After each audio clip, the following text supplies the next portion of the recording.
खुलुमबाय सानजारि थान्दैनि स्टुडिय'आव मोनाबिलिनि रादाबखौ फरायदों आं आमिना सरगियारि।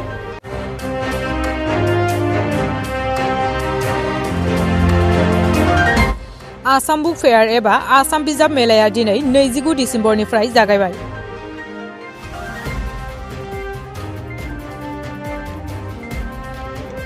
गुवाहाटीनि सानमारियाव थानाय इन्जिनियारिं इन्स्टिट्यूटनि गेलेग्रा गेवलां फोथाराव दिनैनिफ्राय खुंफुं जादों।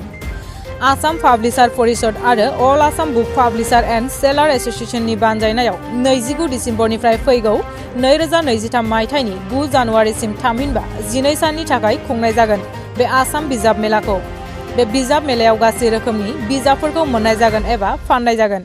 सानमारियाव दिनैनिफ्राय खुंजानाय बे बिजाब मेलायाव मोन 150 पाब्लिकेशन ग्रुप एबा हानजाया बाहागो लादों होनना खौरां मोन्दों। बे 12 साननि बिजाब मेला खुंनायनि सायाव आसामनि गिबि मन्त्रि डक्टर हिमन्त बिश्व शर्मा आरो सोलोंथाइ मन्त्रि डक्टर रनज पेगुआ गोजोननाय फोरमायदों आरो बाख्नायदों।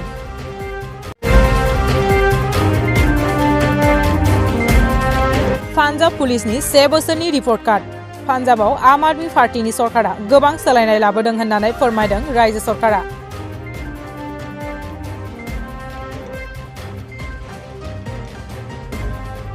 बेजों लोगोसे पान्जाब पुलिसनि 1 बोसोरनि रिपर्ट कार्ड फोरमायदों।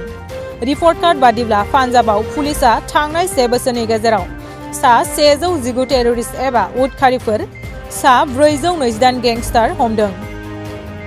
दुथां एबा टेररिस्टफोरनि गं 23 ड्रन फोजोबस्रांनो हादों। 1.3 कोटि ड्राग्स मानि बोखांदों आरो 16,798 सा ड्राग्स फालांगिरि हमनो हादों पान्जाब पुलिसा।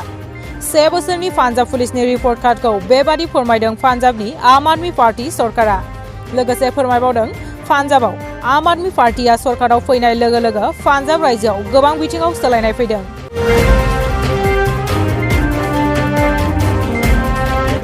आमेरिकानि गोबां ओनसोलफोरा दासान्दि बरफजों साग्लोबजानानै दं। थांनाय माखासे सानाव आमेरिकानि माखासे रायजोफोराव बरफनि बारहुंखा बारदों। बे बारहुंखानि जाउनाव गोबां न'-बां, लामा सरक, सोलोंथाइ फसंथान, बिरखं गाथोन बायदि जायगाफोरा गुफुर बरफजों बुंफबदों। बे बरफ बारहुंखानि जाउनाव गोबां सुबुंनि जिउ खहा जादों आरो फ्राय गं 40 नोगोरा बरफजों साग्लोबजादों। थांनाय 6 साननि गेजेराव जानाय बे बरफ बारहुंखानि थाखाय आमेरिकायाव लामानि थांफै गारि मटर रोगाथाइजों लोगोसे गुबुन गुबुन रायजो हादराव बिरग्रा 15,000 बिरखंफोरखौ बन्द खालामनाय जादों, जायनि थाखाय दावबायारिफोरा गोबां जेंनायाव गोग्लैदों होनना खौरां मोन्दों। दासान्दि बरफखौ बोखारनाय हाबाफारिया हादराव सोलिगासिनो दं होननानै खौरां मोन्दों।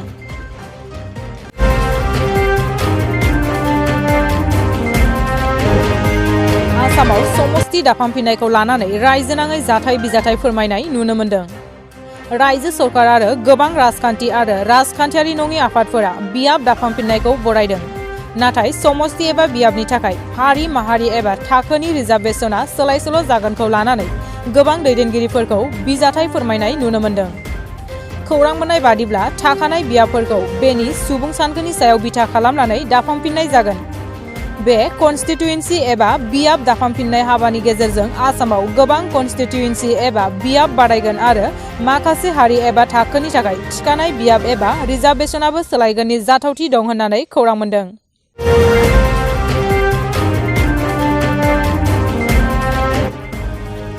मैया बरमा ओइचएस स्कुलनि गेलेग्रा फोथाराव 4थि बर' सावथुन बान्था राननाय हाबाफारिया जोबनानै थांबाय।